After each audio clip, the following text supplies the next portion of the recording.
We're going to talk about that wonderful parable from the Gospel of Matthew. And this parable this year falls on the feast in the church calendar that's called the Feast of Christ the King, traditionally. Now, there are some difficulties with that name. It's a relatively new feast in the calendar of the church. It didn't start until 1925. One of the popes, Pius, I think it was Pius the 11th, keep in mind, 1925, it's on the heels of the First World War and all the carnage of that war. Carnage unlike the world had ever really seen before. And Pius's view was, and what he wanted to promote within Christendom, was the idea that we will not have peace until Christ reigns, until we follow Christ's way. But over the years, and especially the last 40 years, there has been a, um, a renewed emphasis on the language with respect to this parable, or this feast, I should say. One of the feminist theologians in Sally McFagg, it was, I think, late 80s, early 90s, somewhere in there. She wrote in one of her books called Metaphorical Theology about how the language we use in the church generally around king, lord, that sort of language, that it has less relevance for people these days because not too many people around the world think in terms of king and lord and lady and all that sort of established language out of the Middle Ages, and so that we don't think that way. Um, so because of that, there's been an emphasis the last number of years to refer to this particular Sunday as Reign of Christ. Well, I'm not sure reign really corrects the problems with king either. It's equally problematic. And so I'm not sure that there is a satisfactory resolution to the name of this feast. And for this week, as I'll mention shortly, I think in this case, king probably does work best in this case because of this parable.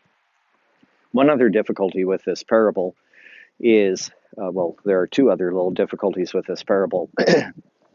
Firstly, of course, is the opening words of the translation we use, the NRSV, the Son of Man. And, that's probably better translated by a phrase something like the human one or something like that. But Son of Man is so ingrained in our culture and the language. But we should just be aware of that it too is a little bit of a translation problem.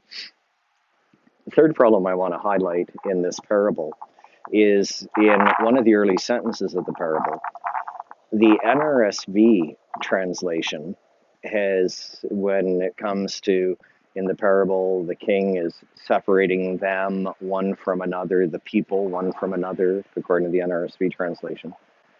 The Greek word is autos, and, well, don't blame me for my Greek translation. I'm not necessarily great at pronouncing Greek. But that word does not mean people.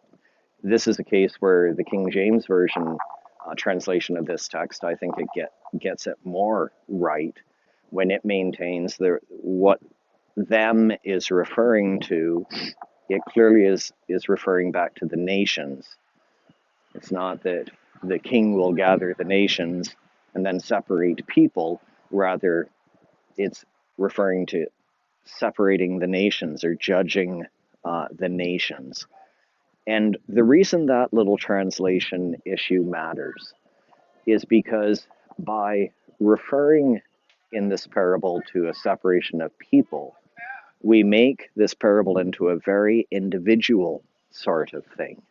And I don't believe that's what this parable is about. There are individual and personal implications to it, but that's not necessarily what this parable, the primary emphasis of the parable, is all about. And so let's just go with the language of king and separating the nations.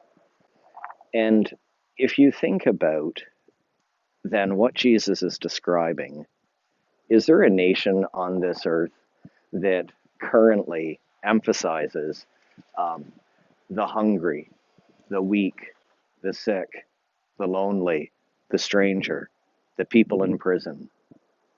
That is not usually how we evaluate nations and whether or not they are successful, say. The criteria we usually use for how we judge a nation and its success are things like its gross domestic product, the strength of its economy, the strength of its military, the standard of living. That's how we tend to judge nations.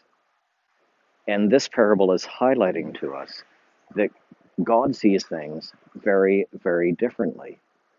God judges the nations according to whether or not the most vulnerable are being attended to and taken care of. Is there a movement within a nation toward greater and greater equality and justice? God's criteria is not about how the least vulnerable are taken care of. God's criteria is about how the most vulnerable are taken care of. And as Christians, we believe that the movement of creation through history, the created order, history is moving toward God's fulfillment. That creation will be complete when everybody is equal, when all people are taken care of, when there is no vulnerable person left behind or excluded or shut out. That's God's vision for us and for humanity. Now, there are, of course, I believe, personal or individual implications to this parable too. But as I say, we must be very, very careful that the separation at the start of this parable is about nations. And we can't separate or approach this parable in a way that makes it into a us versus them. Thank goodness we're sheep and we're not like those goats over there. We can't make this parable into an us versus them. And you know how they are. That sort of thinking. Can't bring that into this parable. This parable is all about the least, the people who are regarded as the least in our society, the most vulnerable people and members of our society, and what are we doing to attend to them?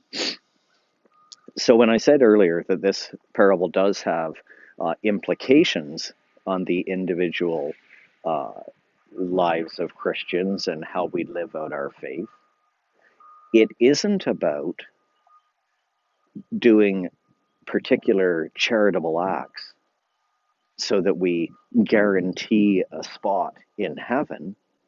It's about what are we doing in the here and now, the people we come across, the people in our little spheres of influence. What are we doing in the here and now to build God's kingdom and to rectify some of the wrongs that just happen in our society? It's about the here and now. Are we doing anything at all in our own lives to clothe the naked, feed the hungry, give something to drink to those who are thirsty, to welcome the stranger, the alien, the immigrant in our midst? Are we doing anything to help those people out? And so it's a fabulous parable. It's one that I believe should motivate we Christian people. Anytime we turn our back on somebody or exclude somebody or shut somebody out of our life, we need these words of Jesus to haunt us, in a sense, in our soul. Whatsoever you do to the least of any of these, you do it to me. And so that every person we come into contact with, every person who we know to be in need in some way or another, is Jesus to us. This is something that Mother Teresa got so very right. Well, she got so many things right. But one of the things Mother Teresa particularly got so right is anytime she was asked, and I believe I've mentioned this before, about by interviewers and media types about her motivation or why she was doing what she was doing, and she had a very simple response. It's because of Jesus. Simply because of Jesus. They're Jesus to me. For we Christian people, every other person we meet is Jesus to us. And the people we haven't met, maybe overseas or some of our northern communities or people in particular parts of our city that we have never gone to or gone into, that we try to help and alleviate through their sufferings, their hunger, that we try to alleviate through some of our various parish programs and ministries. We do it because those people are Jesus to us. And that's what we take from this wonderful parable that Jesus taught us, shared with us. So whatsoever we do to the least, we do it to him. Amen.